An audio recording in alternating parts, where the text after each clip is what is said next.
era que lo manejaba porque... Hola, muy buenos días, bienvenidos. Yo soy Anderson Boscan en News and Coffee, el programa matutino de entrevistas de la Posta desde el Sur en Coffee de la Plaza Foch. Como cada mañana para revisar la coyuntura política, la actualidad nacional. Esta mañana todavía en caliente el envío de las 7 ternas por parte del presidente de la República a la Asamblea Nacional para definir el Consejo de Participación Ciudadana de Transición. Había mucha expectativa respecto de los nombres que lograran ingresar o colarse en la nominación presidencial, y las bancadas han respondido, las bancadas parlamentarias de oposición y de gobierno han respondido favorablemente en una primera revisión de los nombres. Hay mucho consenso de que no se nos ha colado por allí ningún impresentable. No estamos hablando del caso de la terna para vicepresidenta de hace unos meses atrás. Todavía en caliente también las declaraciones del ex contralor Carlos Polit. Hoy se publica la tercera y última entrega por parte de la Posta con la entrevista con el ex contralor desde Miami. Nombres sobre la mesa, pues muchos: Carlos Vaca Mancheno, Pablo Celi, José Serrano, César Navas, Guillermo Lazo, hasta Fabricio Correa. Y ahora que lo tenemos acá, Fabricio, bienvenido Fabricio, qué gusto tenerte por fin en el programa. Sí, no, gracias por la invitación. Qué difícil es traer un mono para Quito. A los años, a Dios gracias.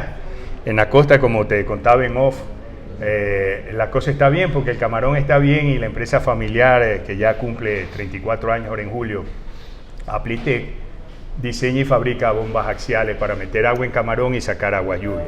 Y ahora, con chochera de papá, te digo, la manejan mis hijos que estudiaron ingeniería mecánica en Alemania, Juan José y Diego, y lo hacen mejor que yo, así que qué mayor orgullo y qué mayor tranquilidad. Entonces, difícil realmente subir a Quito, pero aquí estamos. ¿Cómo reaccionas a las declaraciones que has podido ver de Carlos Polit? ¿Por dónde crees que va la jugada? Yo creo que Carlos Polit lo que está diciendo es, bueno, se acabó la tregua, ya Lenin ganó la consulta, pero a mí no me la van a montar. Yo tengo 2.000 y más exámenes especiales debidamente documentados con determinación de responsabilidades penales. Así que conmigo vayan como Fonsi, despacito, no se metan. Y no sabía que me habían mencionado a mí también. Sí, te ha mencionado. Yo creo que esto se publica hoy en la última parte, no como protagonista en ningún informe de responsabilidad penal, sino en un episodio en el que al parecer Alexis Mera lo presionaba durante el caso del Gran Hermano para que involucrara a tu hijo en alguna vaina. No me contó los detalles, me dijo Alexis Mera, me decía cágalo, y palabras que no me atrevo a repetir a esta hora de la mañana, y dijo que fue al despacho del presidente y le dijo: yo pongo mi renuncia. Si tú quieres que haga esto, pongo mi renuncia, yo no me voy a prestar para hacerle daño al hijo de alguien, mucho menos siendo inocente.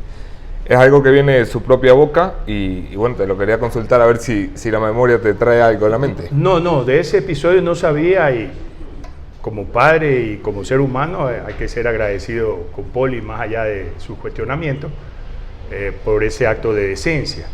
Lo que yo sí supe es que Alexis Mera, que para mí es la esencia del mal, es el culpable de todo lo que estamos viviendo y vivirá mi hermano en particular. Alexis Mera lo mete en un problema con esto de los contratos al presidente, en el que al final emergí ganador yo y el que perdió fue el presidente. El tiempo siempre es el aliado mayor de la verdad. Pero en ese momento ya había informes de Contraloría, porque venían persiguiendo a la empresa Cosurga por no dar coimas, por lo menos un año antes. Ojo, como no dio coimas, lo perseguían y le tiran exámenes especiales de Contraloría. ¿Y sabe lo que dicen los exámenes especiales? Es la única empresa del plan Relámpago que va adelantada 25.8% al cronograma. ¿Por qué? Porque como no daba coimas y como la plata la ponía en un fideicomiso, porque es dinero sagrado del pueblo, para que el destino del dinero sea exclusivamente la obra, la plata alcanzaba y sobraba, y en consecuencia iban adelantado el cronograma. Y concluye el examen: el Ministerio de Obras Públicas está en mora con 7 planillas. Le habían dejado de pagar todas las planillas y los anticipos de los otros contratos que ganó concursando no se los dieron. Entonces, ante esta realidad y luego el otro examen que hicieron a mi supuesta comparecencia, dice, Superintendencia de Compañía, dice, Fabricio no es socio. La Fiscalía de Panamá dice que no tiene compañía. ¿De qué lo involucro, pues? Entonces, cuando se lee el borrador favorable a Fabricio Correa, Alexis fue y le cayó a arañazos, le cayó a jalones de pelo, a todo, le hizo un relajo, porque me lo contó la gente de Contraloría, y cágalo, Fabricio. Ay, Carlos, tienes que apoyarme, toda una loca completa, pues no fue de filmarlo, ¿no? Y Carlos Poli, ahí sí se dio, porque la ley obliga a que si hay alguna nueva aportación, se vuelva a leer el borrador para poderme permitir el derecho a la defensa. Él lo que hizo fue cambiar sutilmente ciertas palabras y dejar flotando en el ambiente no un tema contundente como fue el borrador que yo escuché y aprobé, sino que permitiera que Alexis algo utilice. Pero también debo reconocer que no cambió las conclusiones. Ojo. Entonces hoy se filtran los wikis de los correos de la presidencia de Alexis Mera, sí, como funcionario público, ojo, porque si fueran los correos de él, Alexis Mera Gmail, no, eso es privado, pero los correos Alexis Mera presidencia son públicos, son oficios que por la ley de transparencia debemos tener acceso. Y ahí se filtra que Alexis desde Atenas, y soy literal en lo que estoy diciendo, dice, muchachos, le dice a un Jaramillo @presidencia y a Vicente Peralta, que era su brazo operativo @presidencia, le dice, muchachos, estoy sin ropa varado en Atenas. ¿En qué playa nudista habrá estado? No sé. Pero así dice literalmente, estoy sin ropa. Alexis Mera, Carlos Poli lo pinta Alexis Mera como el gran artífice de todas las operaciones importantes del gobierno. Exactamente. De hecho, asegura, no recuerdo si en grabadora o fuera de grabadora, porque fueron muchas horas de conversación, pero asegura, no, esto sí lo dice en grabadora, que tiene mucha cara Alexis Mera de ir donde el juez, es decir, todo lo manejó el vicepresidente Jorge Glass cuando era público y notorio entre los funcionarios de alto nivel que el regreso de Odebrecht se manejó desde la Secretaría Jurídica de la Presidencia de la República. Pero obvio, por eso le digo, ya están saliendo los correos y ese correo le dice cómo va mi tema contra Fabricio, porque él sostiene que él le metía las manos a la justicia para defender al Estado. No, estaba hablando de un caso privado de mucho antes de que él llegue de secretario de la presidencia, el cual ya no podía conocer, porque la ley le prohíbe, obviamente, por su cargo, seguir actuando como abogado privado. Evidentemente. Él jamás se excusó, cambió la sentencia de mayoría, porque el juez que sustanciaba se mantuvo firme, y le decía, y ese es el origen de las peleas y de todo lo que me montaron, y entonces le decía a su gente, porque yo demandé a Alexis Mera, yo he demandado a Alexis Mera y a Fernando Alvarado por difamación, cuando todo el mundo estaba metido debajo de la cama asustado o la gran mayoría bien comprado. Entonces Alexis pedía que le cumplan al juez.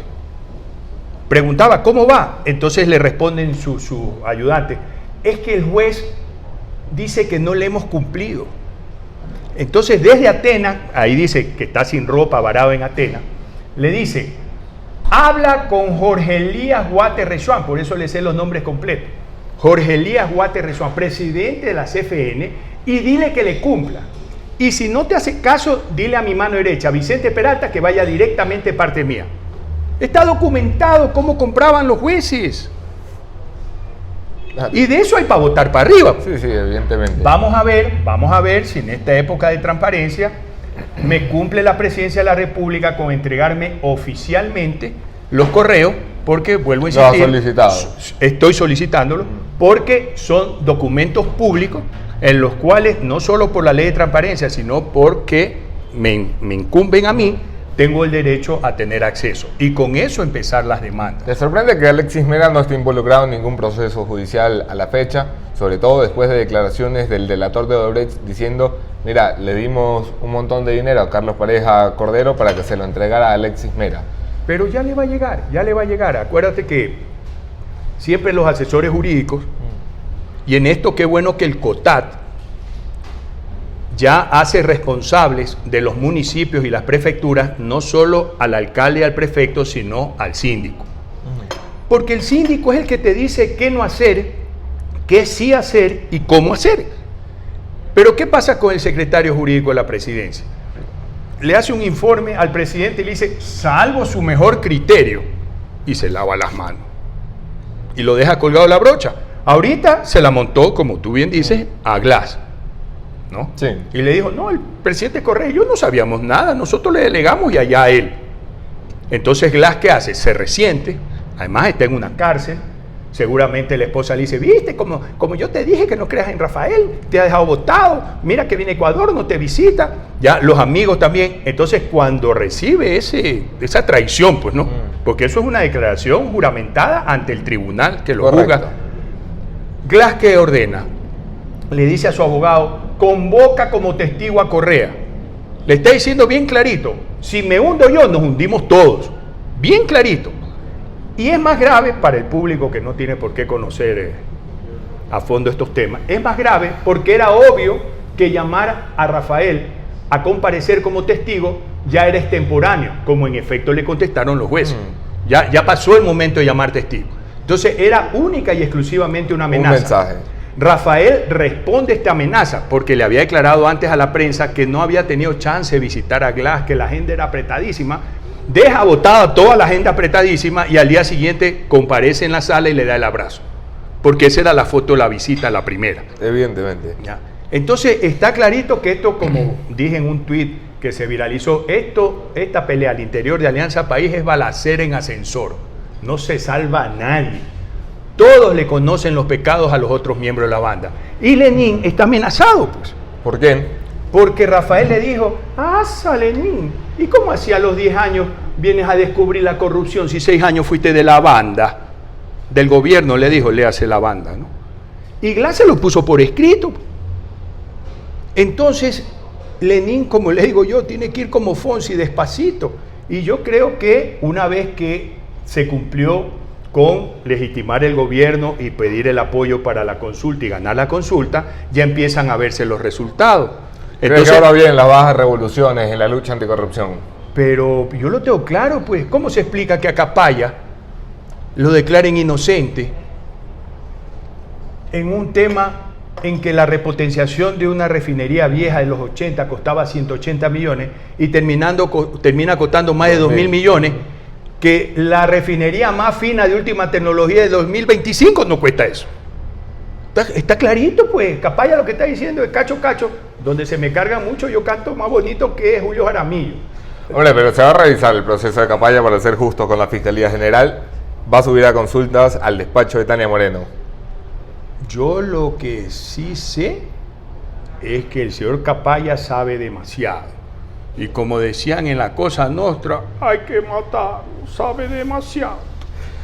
La Fiscalía dice lo contrario. La Fiscalía dice que lo que ha intentado colaborar Carlos Pareja Yanuseli es casi que un Capaya Leaks.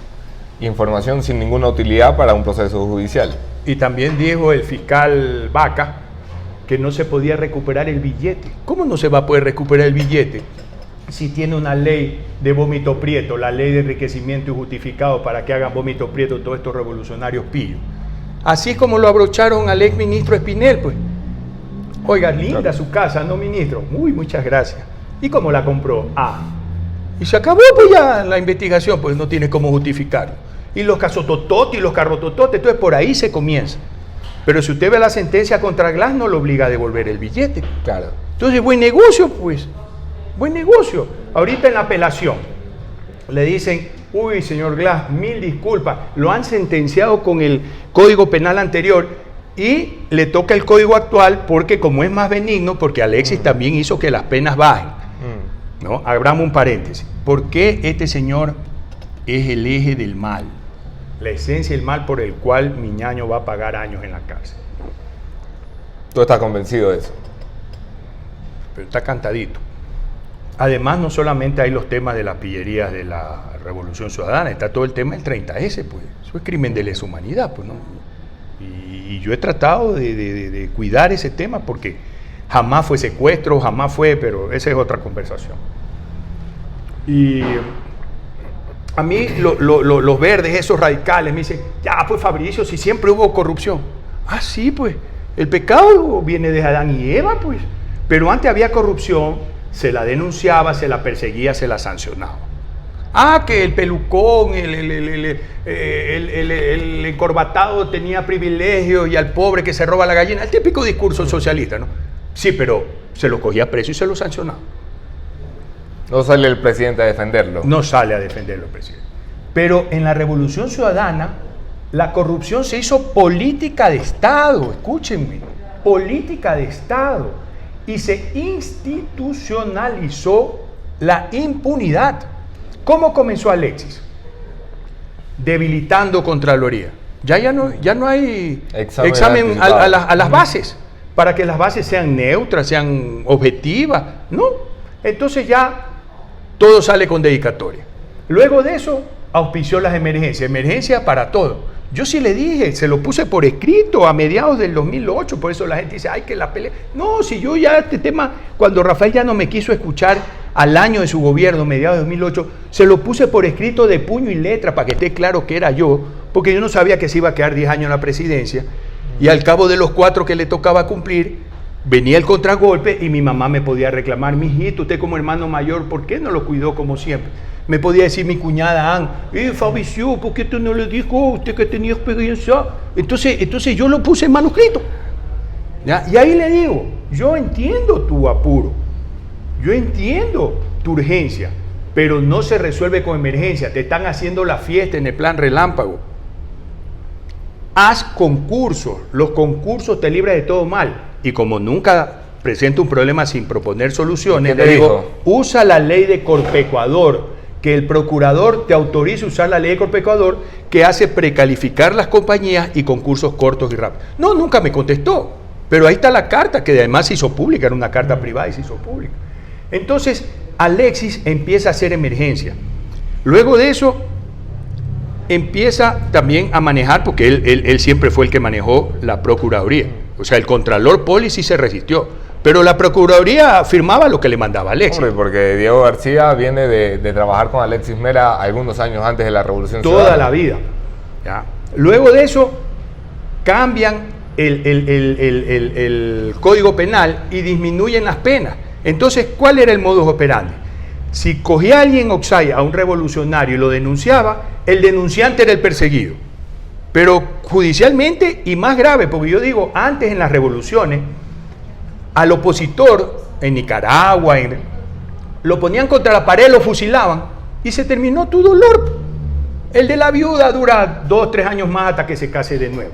Porque la viudez, decía el abuelito de mi mujer, Tatiana, decía, la viudez es como una patada en la canilla, dura bastante pero se va pronto, ¿no? Pero hoy en día esta gente es más sofisticada, te fusila tu honor. Entonces te persigue mediáticamente y te monta un tema que por más que pase el tiempo y tú demuestres y ganes los juicios, como eso ya no es crónica roja, ya no es prensa amarillista, ya esa parte no se entera nadie, y peor en el extranjero. Entonces tú llevas una cruz porque te mancharon de corrupción. Los paros y parándole a la escopeta, los paros, rosa y parándole a la escopeta. Entonces ahí entraba Fernando Alvarado, que siempre trabajó cogido de la mano con Alexis. Entonces perseguían al denunciante, hasta lo apresaban y lo vilipendiaban.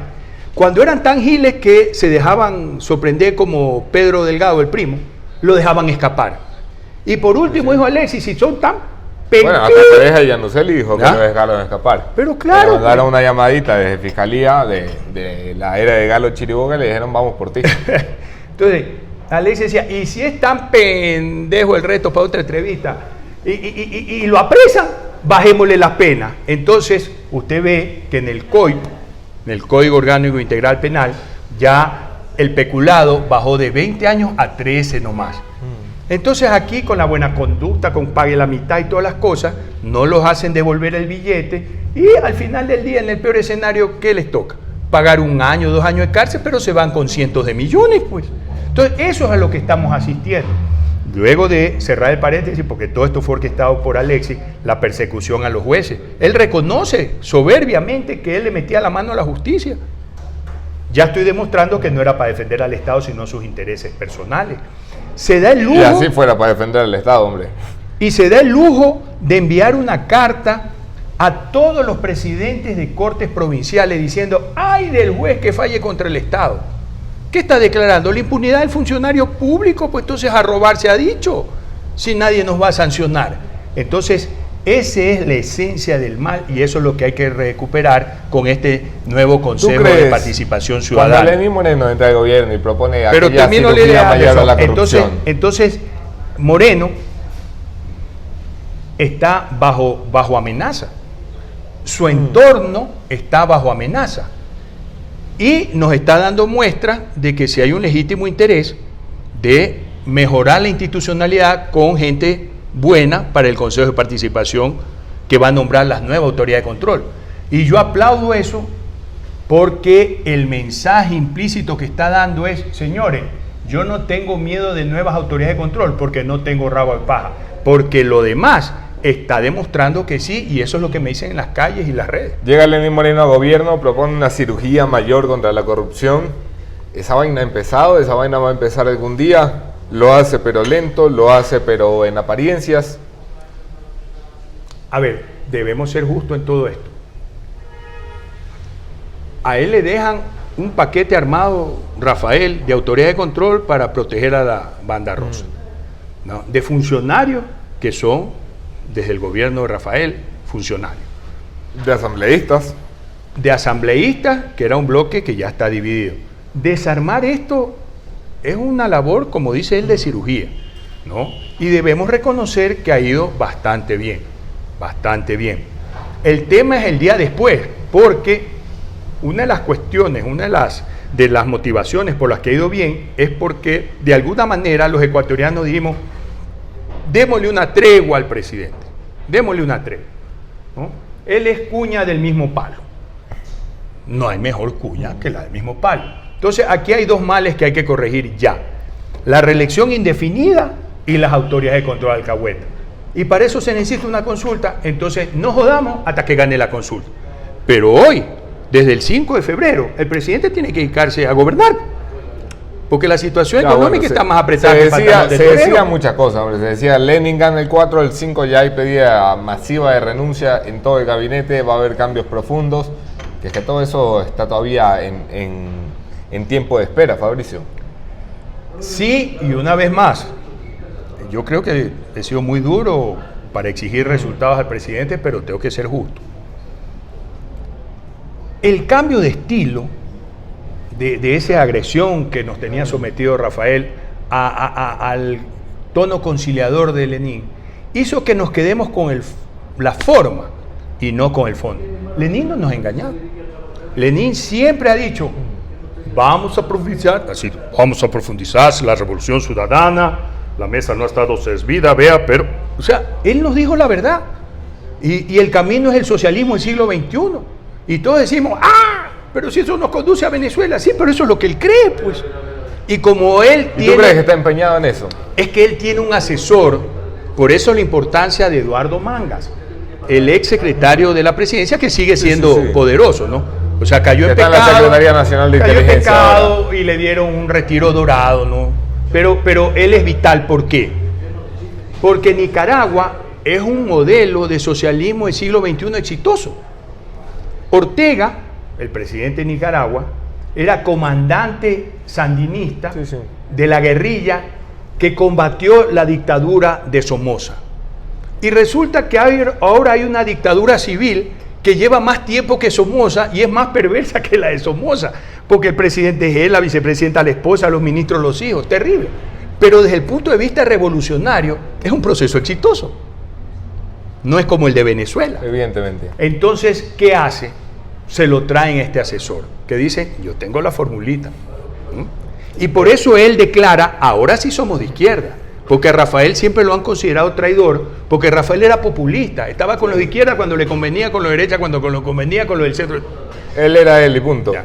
Y luego, y esto es importante, amigo, la invocación, el primer párrafo de la consulta popular dice que se la convoca para profundizar el espíritu de Montecristi. Pregunto, ¿alguien en sus cabales quiere profundizar el espíritu de Montecristi que nos condujo a la desinstitucionalización? Hombre, si profundizar significa enterrarlo 4 metros bajo tierra, encantado. Ahí sí, ahí estamos de acuerdo. Entonces, pero había tal necesidad de eliminar el peligro de la reelección indefinida y de autoridades de control alcahueta que la gente votó sí. Pero él ha sido franco. Entonces hoy tenemos que decirle a los ciudadanos, precie, pero para allá no es la cosa. Endeudándonos más, lo que estamos haciendo es la bola de nieve más grande. Capaz que no le explota a usted, pero le explota al que sigue. Pero definitivamente lo que vamos a pagar la cuenta somos todos los ecuatorianos. Es cuestión de dilatar el problema nomás, ¿no? Yo creo que el presidente tiene que hacer 3 cosas como ingeniero. La base para una estructura más elemental es un trípode. 3 cosas. Primero, reinstitucionalizar el país. Coincido con usted. En las redes sociales, porque yo no conozco a la gran mayoría de los nominados, hablan de que son gente buena. Espero que hagan bien la tarea. Yo había hecho una propuesta para acortar los tiempos, que vayan los expresidentes y vicepresidentes probos. ¿Por qué? Probos con mayúscula, ¿no? ¿Por qué? ¿Cuáles son esos? No, pues están los Osvaldo Hurtado, los Gustavo Novoa, los Rodrigo Borja, los León Roldós. Hay gente, la Rosalía, ¿no? Para acortar el tiempo de discusión, porque gente buena, Dios gracias, hay bastante.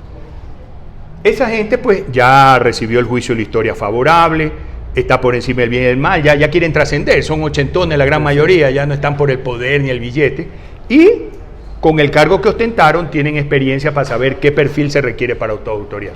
Pero en realidad me sorprende, ha sido rápida la reacción de Lenín, ya borró la sospecha de que se iban a tirar al Consejo Nacional Electoral, ya eso ya quedó superado. Entonces yo creo que vamos por buen camino ahí.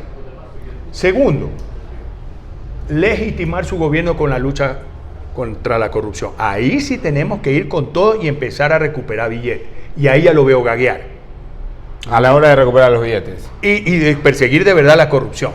Porque ya la gran mayoría se fue, ¿no? O sea, ¿dónde están los ministros ahorita? Los Solís, pero si hablamos de perseguir la corrupción, el presidente poco tiene que hacer. Que deje que las instituciones funcionen. Carguémonos contra Vaca Macheno, pidámosles que actúe. Que Pablo Celis siga haciendo el trabajo que está haciendo. Que la justicia empiece a funcionar de forma independiente. Usted tiene la razón, Anderson. El presidente, si respeta, como debiera respetar la independencia de funciones, tiene poco que hacer. Y en eso también debemos convenir. Pero sí puede haber un discurso, porque él es el líder de la nación, tiene que convertirse en el líder, ya que aliente esto de aquí, y mandar señales de que a los corruptos identificados en su gobierno, porque mantener a Sánchez en la embajada de Londres es corrupción, pues. Apoyar el crimen de lesa humanidad contra la población de Venezuela es corrupción. Entonces, ¿qué hace la canciller ahí? Y así hay ministros como el ministro de Educación, que solapó a los violadores de niños, que también intentó ser premiado. Menos mal que el gobierno de Italia lo impidió y no lo aceptó como embajador, de la misma manera que Washington no aceptó como embajador a Alexis. Entonces, tiene que mandar ese tipo de mensaje, de buen ejemplo. Pero el más importante que le interesa a la gente todos los días es el bolsillo. Si el órgano más sensible del cuerpo humano es el bolsillo. Entonces, no nos alcanza con endeudarnos. Si suben los impuestos, lo que va a haber es menos gente pagando impuestos. Esto se llama la curva de Laffer, creo que se llama. Yo soy malo para los nombres. Que es bien sencillo, porque se usa para poner los precios también. ¿Cómo son los ingresos de una compañía? Son la multiplicación del número de unidades de bombas, en mi caso, que vendo, por el precio. Correcto. Si yo le subo mucho el precio, voy a vender poquitas bombas. Si las pongo muy baratas, voy a vender bastante, pero me va a quedar poquito. Correcto. Entonces hay un punto óptimo de cantidad de bombas con precio adecuado. Igualito funcionan los impuestos. Si es que usted se mueve de eso y lo sigue subiendo, lo que estamos viviendo es que nadie invierte. Porque todo el mundo quiere captar esa inversión. Entonces Perú es agresivo. Hasta las compañías ecuatorianas se fueron para Piura. Colombia es agresivo, se fueron para allá. Sobre todo. Ellos atrajeron 30.000 millones de dólares. 30.000 millones de dólares por año, nosotros 300. Pregunto, ¿Cómo Emelec puede desafiar a Real Madrid si Emelec gasta 5 millones y Real Madrid 500 en jugadores? No hay cómo. Entonces, ¿cómo desafiamos a Perú y Colombia que compiten en los mismos mercados con los mismos productos si ellos atraen 100 veces más inversiones que nosotros? Entonces, eso tiene que cambiar. ¿Eso cómo se cambia? Se cambia echando del gobierno a Carlos de la Torre y compañías que quedan por allí, se cambia poniendo una política clara de hacia dónde debe ir la economía, se cambia generando un consenso de, miren, ¿para dónde queremos ir como país? Vamos para allá. Eso es vital. 10 años de revolución y a mí nunca me dijeron, esta es la misión y esta es la visión. ¿Usted la sabe? Yo no la sé. Y de hecho lo que trasluce es que el objetivo es ser Venezuela y nadie quiere eso.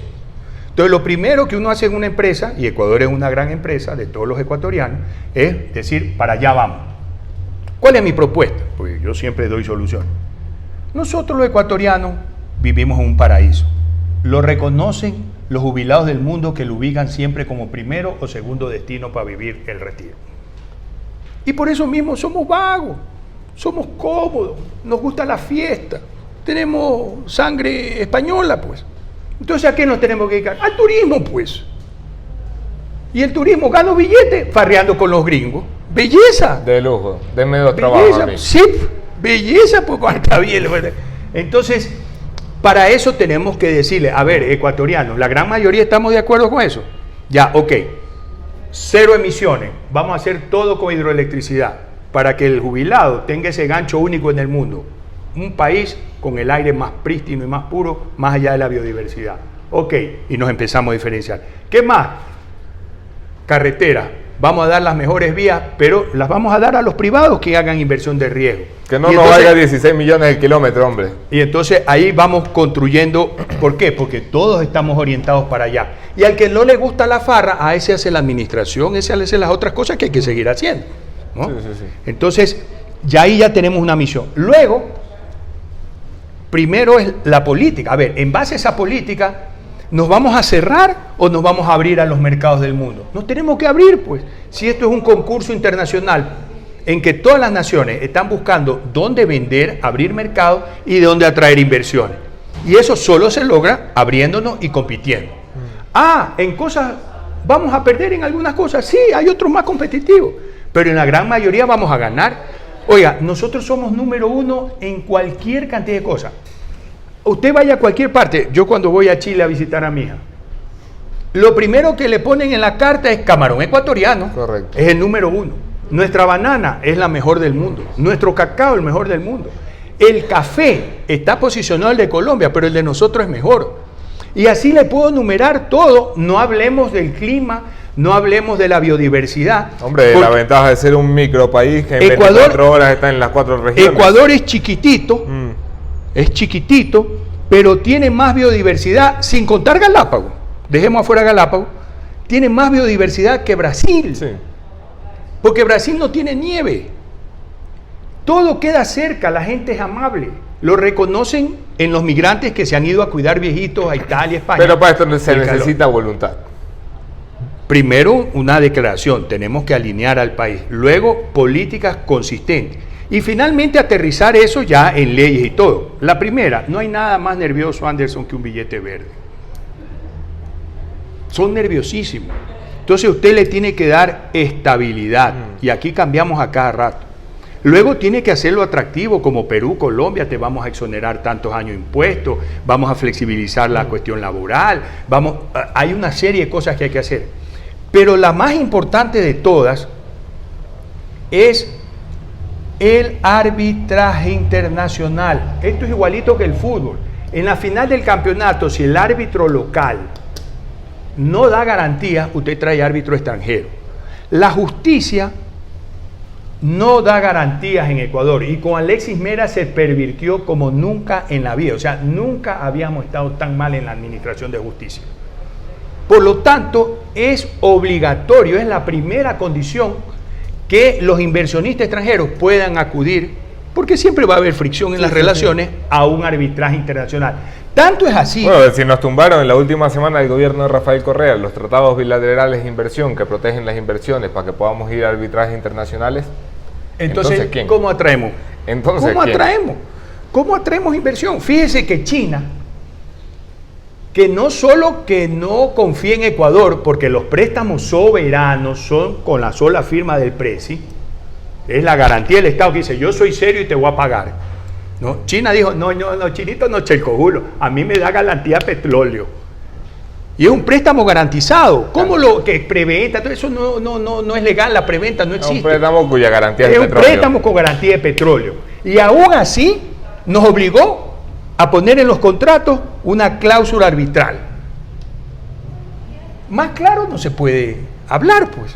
Entonces el camino está ahí, no hay que ser particularmente inteligente ni instruido para seguirlo, pero tiene que haber una declaración de voluntad. Y hoy por hoy nuestro presidente no nos ha engañado, pero su declaración es que quiere profundizar la revolución ciudadana y el socialismo del siglo XXI, y para mi criterio personal eso solo garantiza el fracaso. Volvemos a la política, Fabricio. 2019 siempre se dijo en el inicio de la euforia del morenismo, que contaba con 72-73% de aprobación, porcentajes históricos para un presidente en su primer año. Siempre se dijo, este va a ser el gran elector del 2019, todos van a querer estar cerca de él a la hora de las seccionales. Pues las seccionales están a la vuelta de la esquina. ¿Quiénes van a ser los grandes protagonistas y qué tan cerca van a querer estar del presidente Lenín Moreno? A ver, ese 70% para mí no es aprobación, para mí es tolerancia, no son lo mismo. La gente, como digo una y otra vez, hizo una tregua. A ver, démosle chance para resolver los problemas más acuciantes, sacar las autoridades alcahuetas y evitar la reelección indefinida. Pero ahora hay que ponerse a gobernar. Y para gobernar hay que tener un liderazgo. Con el debido respeto, yo no le encuentro un liderazgo a Lenín Moreno. O sea, Lenín Moreno no es el que me dice, a ver, sígame lo bueno y todos vamos para allá. No. De hecho, lo estoy cuestionando y lo cuestiona todo el Ecuador. Rafael, con todo lo que usted lo pueda criticar y con justa razón, tenía un liderazgo. Sí. Jaime Nebot tiene un liderazgo en Guayaquil. Desgraciadamente no tiene alcance nacional, pero lo tiene en Guayaquil. Pero yo no encuentro un liderazgo en la presidencia de la República. Y el mensaje que dio al poner una vicepresidenta que no lo complementa, porque lo que esperábamos era que sea consecuente con la necesidad de generar empleo e inversión. Empresarial. Entonces usted pone un vicepresidente que lo complemente, pues eso es lo que uno busca en el matrimonio, en el socio, en todo busca eso. Pero no, pone una vicepresidenta que es, con el debido respeto a la dama, incompetente, por decirlo menos. Y que aún después de la consulta todavía no tiene funciones. Que acá la señora tiene 18 asesores, 156 funcionarios. Tiene funciones pasear y hablar sandeces, ¿no? Porque sigue defendiendo a Maduro. Entonces, yo creo que el segundo semestre va a ser, así como para mí el 2018 es un año histórico, porque es el año de recuperar la institucionalidad del país, la seguridad jurídica. Mire, Anderson, y amigos que me escuchan, el desarrollo de las naciones es directamente proporcional a la seguridad jurídica. Singapur hace 40 años era un pueblo pues miserable, pues, ¿no? A la cola de Europa. A la cola de Asia. A la cola de Euroasia. Pero era la gente mísera. Con seguridad jurídica y una mano dura. Allá, si usted escupe en el suelo, bota un chicle, $2,000 de multa. Si usted roba el erario nacional, lo cuelgan en la plaza pública. Tienen verdugo. O sea, el cargo de verdugo es un cargo estatal que lo paga el gobierno. Y no como en Estados Unidos, que lo ponen en una silla eléctrica, le ponen una inyección letal a escondidas. No, acá lo cuelgan de la plaza pública. Entonces, esa nación hoy es la más desarrollada del planeta. Usted tiene todos los países nórdicos. Suecia, ¿cómo va a cuestionar la seguridad jurídica de Suecia? Finlandia, Noruega, toda esa gente son las más desarrolladas del planeta porque tienen seguridad jurídica. Aterricemos en Latinoamérica. Chile toca las puertas del primer mundo. ¿Por qué? Porque tiene seguridad jurídica. Uruguay, con sus Mujicas y sus Tabaré Vázquez, tiene seguridad jurídica y funciona. Entonces, Ecuador es vital que en el 2018 se recupere la seguridad jurídica en las instituciones. Sacaba la luna de miel. Pero ¿por qué gobierno, también? Fabricio. Claro, pero ¿por qué también es complicado el 2018 y es crítico para el gobierno, y yo tengo mis dudas de que el gobierno pueda sortear el 2018, y no lo digo como anarquista, lo digo preocupado por el éxito de Lenin, porque el éxito de Lenin es de todos los ecuatorianos y en consecuencia me salpica a mí también. El 2018, el segundo semestre, es electoral. Va a haber 224 cantones eligiendo alcalde. Va a haber 23 porque 23 provincias porque una no tiene Galápagos no, perdón, Pichincha no tiene prefecto. 23 provincias eligiendo prefecto, de los cuales 17 no van a la reelección, no pueden ya. Usted tiene 1.100 y pico juntas parroquiales, que algunas son muy importantes, de 8.000 habitantes, eligiendo presidente de la junta. Conclusión, poniéndole bajito a 5 candidatos por cargo, usted tiene cerca de 8.000 candidatos haciendo campaña a la ecuatoriana. ¿Y cómo vas a hacer campaña a la ecuatoriana? Salpicando con ventilador, pues. ¿Por qué? Porque van a apelar al sentimiento, van a apelar al bolsillo, y el órgano más sensible es el bolsillo. Entonces va a decir, estamos mal, la economía está mal, y el bolsillo va a decir, verdad es. Y el candidato de Lenin va a decir, no, cacho, sí estamos bien. ¿A quién le vas a creer? ¿A lo que te dice el bolsillo o lo que te dice el fulano? Entonces me decía ayer Andrés Carrió en una entrevista, no, pues Fabricio, al revés. Ahí se va a consolidar el gobierno, porque los candidatos alcaldes que reciben la plata del gobierno central no se van a querer pelear, pues acuérdense con su ñaño. Digo, a ver, acordémonos con mi ñaño. Mi ñaño le decía, a ver, compadre, sáquese la camiseta y póngase la verde, porque si no, no solo que le doy partidas, no solo que no le doy partidas extras, sino que le aguanto lo que por ley le toca. Claro. Entonces los otros tenían que agachar, comer y agachar. Y además había con qué negociar. Pero eso funciona cuando hay billete, pues. Se acaba el billete, se acabó el amor, así es en el matrimonio, en todas partes. 2014 ya no había billete. Perdieron pues todos los candidatos de Alianza País. Entonces hoy, ¿con qué abrocho a los candidatos? ¿El gobierno tiene primero el poder político de Rafael? No. ¿Tiene el billete? No. ¿Cómo abrocha? Entonces yo veo difícil que un gobierno que no quiere enderezar rumbos que están evidentemente marcados, no para Venezuela, vámonos para Chile. Como canta Arjona, si el norte fuera el sur, tenemos que ver es para Chile, no para Venezuela. Entonces, si no camina bonito para allá, yo veo difícil que los niveles de aprobación, de tolerancia se mantengan en 70, y cuando bajan de 30 ya se encienden todas las alarmas. Y Lenin, aparte del problema político, tiene un problema grave de salud. Consejo de Participación Ciudadana, hay ternas enviadas a la Asamblea. En 20 días tendremos los nombres o menos, si la Asamblea nos sorprende a todos y se pone a trabajar y llega a resultados. Vamos a tener por fin un Consejo de Participación Ciudadana de Transición que pueda valorar, evaluar a las autoridades de control, decirles, tú sí, vete a la casa, descansa bonito, o vaya a responder a la Fiscalía, y tú quédate y sigue trabajando. ¿Por dónde empieza ese consejo, Fabricio?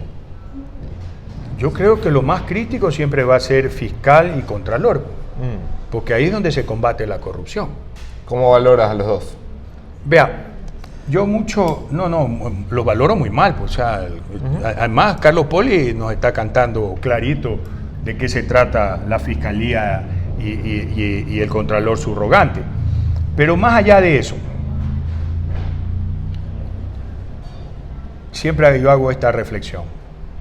¿Cuánto le toma a un ecuatoriano enderezarse? Y los viejos, pues los jóvenes como tú son más optimistas. Los viejos me dicen, generaciones, Fabricio, años. ¡No! 4 horas. Lo que toma el vuelo de aquí a Miami. Aterriza en Miami y el ecuatoriano se porta 10. Prohibido usar celular. Bien guardado el celular, porque los $500 de multa no se lo salva a nadie, ¿no? Y manejar como debe ser y ponerte el cinturón. Entonces, el ecuatoriano funciona al susto, cuando sabe que le cae el hacha y no lo salva a nadie. Y eso fue lo que hizo bien Carlos Mar Carrasco. Yo siempre le pregunto a la gente, ¿usted conoce de un caso de alguien conocido o público que haya ido preso por defraudación fiscal. ¿Usted conoce uno? No. No, al susto, clausurando locales, clausurando dispensarios médicos, triplicó la recaudación. Ese es Ecuador y se endereza así. Entonces es vital que tengamos una autoridad fiscal impoluta, competente, que tengamos un contralor igual, que tengamos un fiscal, porque echa la ley, echa la trampa. Siempre los ecuatorianos le echamos la culpa a las leyes. No, la calentura no está en la sábana, somos nosotros. Nosotros los que con la viveza criolla, por más que haya el marco jurídico más impoluto, más perfecto, le sacamos la vuelta. Porque yo se lo dije alguna vez a don Ramiro Larrea, que fue el primer presidente de la Comisión Anticorrupción cuando se fundó hace unos 20 años. Le dije, don Ramiro, con el debido respeto, usted se equivocó al ponerle el nombre. ¿Cómo es eso, Fabricio Mesa? Usted le puso Comisión Anticorrupción y la corrupción solamente es un síntoma, es la fiebre. ¿Sabe cuál es el problema? Es la impunidad. Usted le tiene que poner Comisión Antiimpunidad. En el momento en que empecemos a sancionar, y con la sanción tiene que venir la rehabilitación, como en los Estados Unidos, ¿no? Pero en el momento en que se acabe la impunidad, Ecuador marcha derechito.